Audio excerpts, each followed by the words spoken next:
E aí, meu querido amigo, meu querido irmão, eu me chamo Emanuel David Prazer, eu sou o Jefferson Monteiro. e nós iremos destacar aqui alguns pontos importantes da teologia oriental das conquistas islâmicas até a Quarta Cruzada. E aí, aproveitando a oportunidade, eu convido meu amigo Jefferson aí para destacar alguns pontos importantes a respeito da teologia oriental das conquistas islâmicas até a Quarta Cruzada. Então, Emanuel, falando um pouquinho sobre a teologia bizantina, obviamente ela surgiu ali dentro do Império Bizantino, né? E ela teve uma característica muito importante. Ela teve a integração ali da fé cristã, do platonismo e da filosofia grega também. Muito bom, Jefferson. Mas e aí, existe assim mais alguns pontos centrais que você gostaria de destacar para a gente?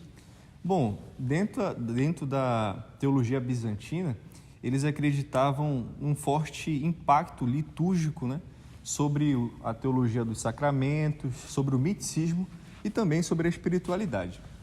Então, Emanuel, essa teologia bizantina, ela teve marcos importantes também, né?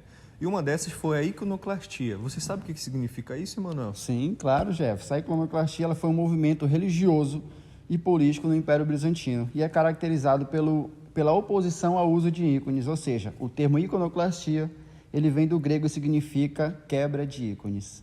E é isso aí, Emanuel. Você explicou muito bem. E interessante que o imperador Leão III, ele decretou em um certo período da história a destruição desses ícones, causando uma revolução muito grande na teologia bizantina. E aí, Jefferson, no ano de 787, aconteceu a restauração dos ícones, ou seja, ali no Concílio de Nicéia, né, foi reafirmada ali a sua importância como expressões da fé e da presença divina, ou seja, eles solidificaram o uso na liturgia e na espiritualidade bizantina, ou seja, essa restauração ela ajudou a manter a unidade da igreja, mesmo em um contexto de crescente tensão entre o Ocidente e o Oriente.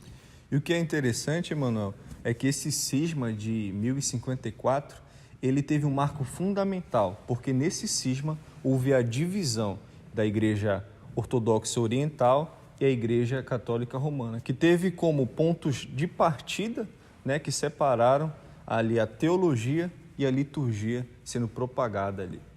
Emanuel, dentro dessa separação da Igreja Ortodoxa Oriental e a Igreja Católica Romana, você sabe quais foram os principais fatores que ocasionaram essa separação? Sim, claro, Jefferson. Existem alguns fatores que é bem interessante a gente destacar eles. Por exemplo, tem ali a autoridade papal e também as diferenças teológicas, que são alguns dos principais fatores que influenciaram todo esse contexto aí. Exatamente, Manuel. Mas você sabe também que a cultura e a língua também influenciaram, além dos conflitos políticos também que ocasionaram, já que eram diferentes regiões e culturas, né?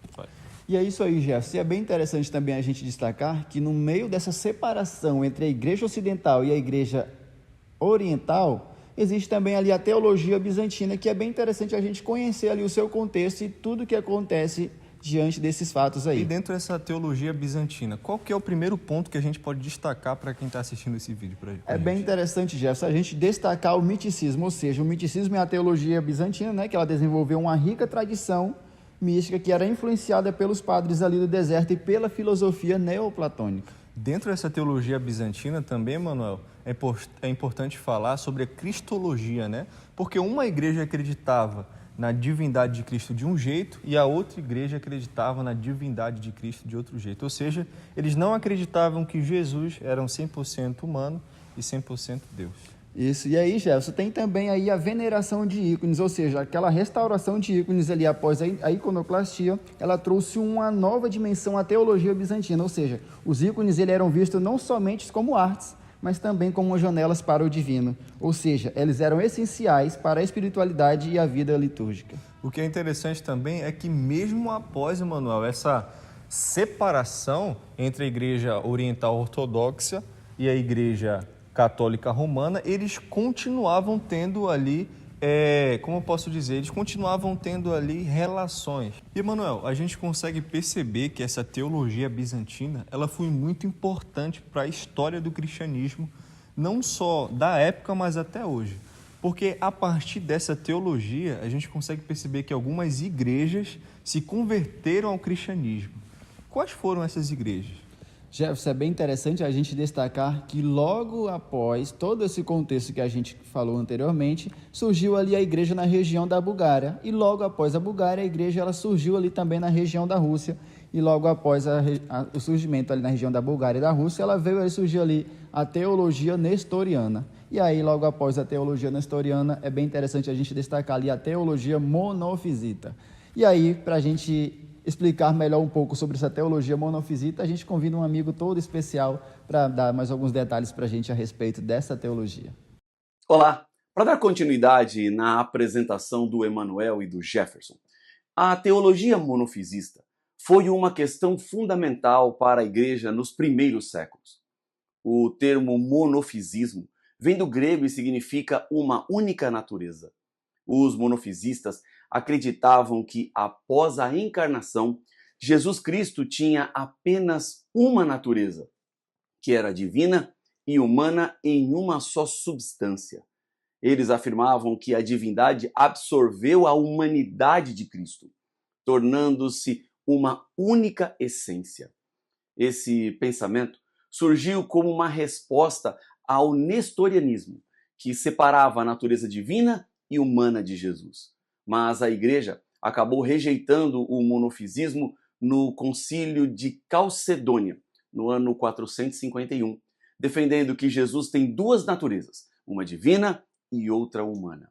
E essas duas naturezas em uma única pessoa, sem confusão ou divisão. Esse é o entendimento predominante na teologia cristã até hoje. Muito bom, muito bom. Eu espero que tenham gostado aí da surpresa, né? Da explicação que o nosso amigo todo especial trouxe pra gente aí. E aí a gente gostaria de destacar também o agradecimento ao pastor Ribamar. Apesar do desafio aí do trabalho, apesar das dificuldades que tivemos, mas foi uma bênção pra gente e contribuiu muito para o nosso crescimento espiritual. Não é isso, Jefferson? Com certeza. Pessoal, esse foi o fim do nosso vídeo, infelizmente, mas espero que vocês tenham gostado e tenham aprendido bastante, assim como a gente, sobre a teologia bizantina. Que Deus abençoe a todos.